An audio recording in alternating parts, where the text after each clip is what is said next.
అంకమ సాంగ్యంలోని తొలి కణుపుకు చెందిన 4వ వంతును విన్నారు మీరు. ఆ వంతులో బ్రహ్మమహేశ్వరుడు వెళ్ళి శ్రీహరిని కలిసి సలహా అడగడం, శ్రీహరి ఇచ్చిన సలహాతో ఈశ్వరుడు అమ్మవారి దగ్గరికి పోయి ఆమెను అడిగి శక్తులను అన్నిటినీ తీసేసుకొనడం, శక్తులు ఉడిగిన అమ్మవారిని శివుడు కాల్చి బూడిద చేయడం వరకు ఉంది.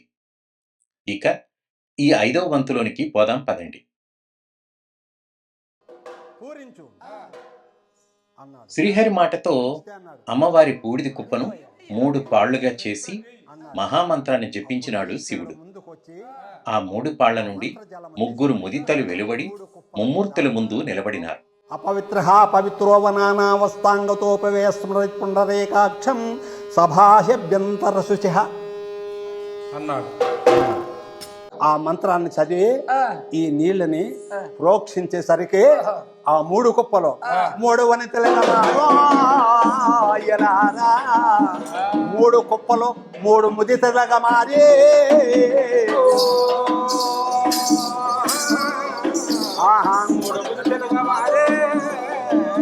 అందచందాలు బొమ్మలో ఎలారా ఆనందముగా ఉండే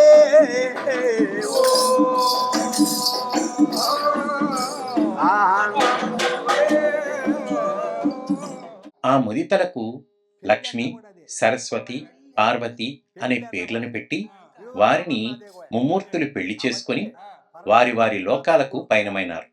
విష్ణుదేవుడికేమో లక్ష్మీదేవి, బ్రహ్మదేవుడికేమో సరస్వతి, ఆ మధ్యనున్నదే ఆమె పార్వతి. ఆ పార్వతిని ఈశ్వరుడు వివాహమాడినాడు. అక్కడ నుండి 3 స్త్రీలను ఎవరెవరి స్త్రీలను ఎంట పెట్టుకొని ఆ సత్యలోకము ఆ బ్రహ్మదేవుందో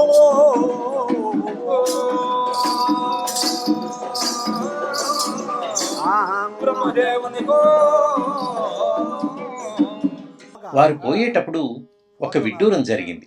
బ్రహ్మదేవుడి ఎంట సరస్వతి పోతా కూడా ఎట్నే చూసింది. తట్టున ఒక కళ లేచింది సరస్వతిలో నుంచి, లేచి పార్వతిలో ప్రవేశించి విష్ణుదేవుడు వైకుంఠానికి పోతుంటే ఆయన ఎమ్ముడు పోతా ఈశ్వరుడు సాయి ఇలాగా చూస్తుంది లక్ష్మీదేవి. లక్ష్మిలో నుంచి ఒక కళ వచ్చి ఈ పార్వతిలోనే ఐక్యమైంది. కైలాసంలో శివపార్వతులు ఆనందంగా కాపురం చేస్తున్నారు. ఒకనాడు అలసి సొలసి నిద్రించిన శివుడికి నడిరేయిలో మెలకువ వచ్చి చూస్తే పక్కన పార్వతి కనిపించలేదు. లేచి నలుదిశలు వెతుకసాగినాడు. ఒకనాటి సమయమున ఆ వనరు మార్గమున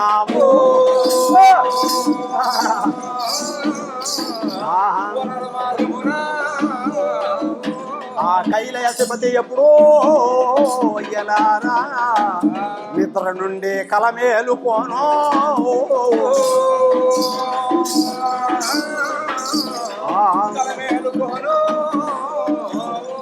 కన్నులెత్తి చూడా ఎలారా ఆ కనరాదు పార్వతి అమ్మలా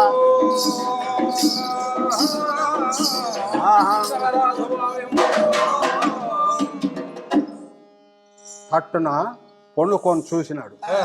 తవిడు చూశాడు. ఆహా, ఇటు తవిడు చూశాడు. ఈ పక్క కూడా లేదు, ఆ పక్క లేదు, ఈ పక్క లేదని అప్పుడు కళ్ళు ఎత్తినాడు. కళ్ళు ఎత్తి ఇటు బొర్రెలు చూసినాడు. లేదు పార్వతి. ఇటు బొర్రెలు చూసినాడు.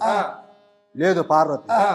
అప్పటికే భూలోకంలో రాజ్యాలు ఏర్పడి రాజుల నడుమ పోరులు జరుగుతూ ఉన్నాయి. ఆ పోరుల్లో ఎందరో చనిపోతున్నారు. ఆ పీనుగులను తినడానికి ఉగ్రకాళిక రూపంలో పోయి వస్తున్నది అమ్మవారు. అయ్యా ఆకాశమునకు తిరిగే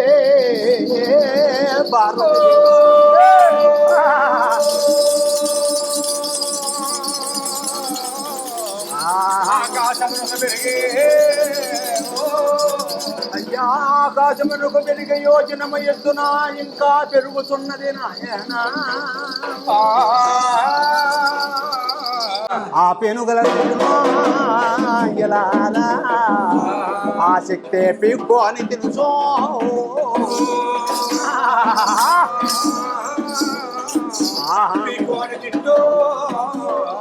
ఆ దాహమైనప్పుడెల్లా ఎలారో ఆ నిద్ర దోషుడితో ఎత్తి తాగుకొనుచో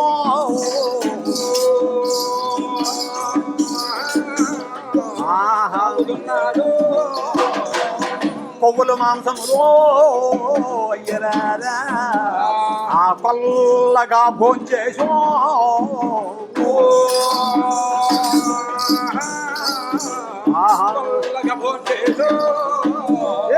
ఆనందపడతాడు ఎలారా ఆ యుద్ధ భూమిలోనా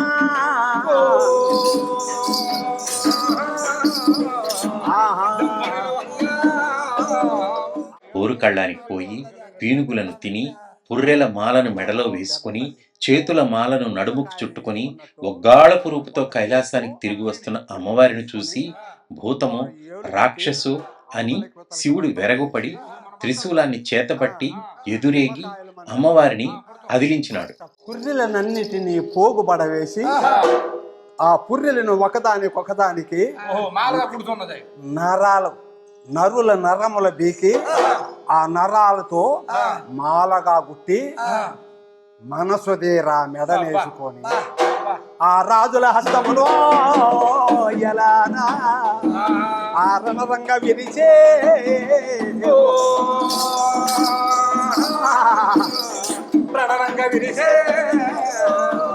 ఆ నరుని నరముల దీశో ఎలానా ఆ దండగా కూర్చో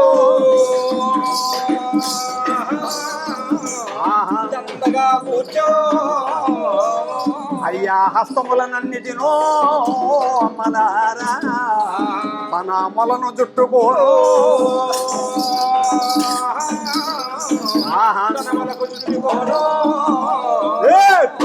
పోసో ఎలారా ఆ కువలయంపును చూస్తూ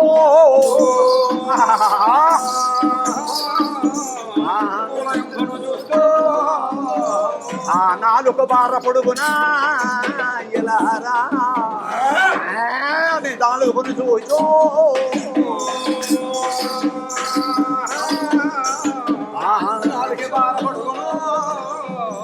కనుచూపు మేర నుంచి కదిలి వస్తూ ఉన్నదయ్యా ఒక రాక్షసియా భూతమా ఏడయా పిశాచియా అని త్రిశూలం తీసుకొని పిడవాని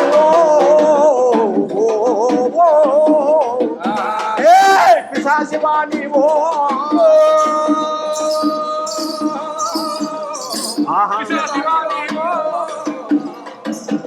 పేడవా పిశాచివా చెండివా మొండివా బ్రహ్మ రాక్షసవా ఎవరు నువ్వు ఎవరవే నీవో నిన్న ఏమార్చిపుడే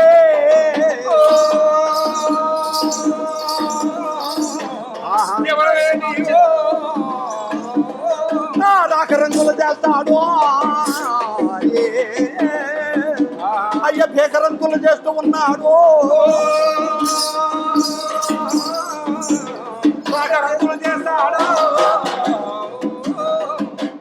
ఆరవ వంతు కథలో మరలా కలుద్దాం.